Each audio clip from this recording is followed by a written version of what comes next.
রাঙামাটিতে মেধাবী শিক্ষার্থীদের মাঝে শিক্ষা সামগ্রী বিতরণ।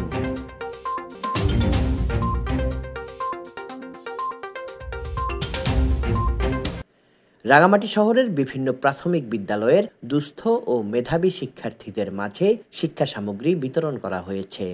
বুধবার বিকেলে চেম্বার অব কমার্স মিলনায়তনে নিউ মার্কেটের গাজী প্রকাশনীর সৌজন্যে আয়োজিত অনুষ্ঠানে প্রধান অতিথি ছিলেন চেম্বার অব কমার্সের সভাপতি ও জেলা বিএনপির সাধারণ সম্পাদক অ্যাডভোকেট মামুনুর রশিদ মামুন। বিশেষ অতিথি ছিলেন জেলা প্রাথমিক শিক্ষা অফিসার ঋষিকেশ শীল, ডিএফএর সিনিয়র সহ সভাপতি মাহবুবুল বাসেদ অপু।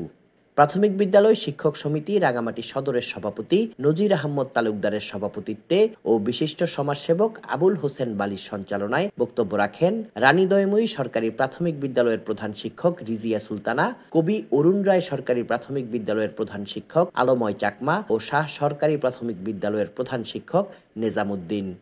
এ সময় বিভিন্ন বিদ্যালয়ের শিক্ষক শিক্ষার্থী পাশাপাশি অভিভাবকরা উপস্থিত ছিলেন।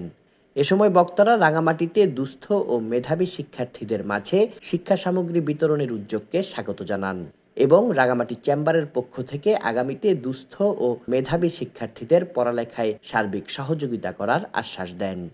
পরে বিভিন্ন প্রাথমিক বিদ্যালয়ের শতাধিক দুস্থ ও মেধাবী শিক্ষার্থীদের মাঝে শিক্ষা সামগ্রী বিতরণ করেন অতিথিরা। Desk report, CST TV.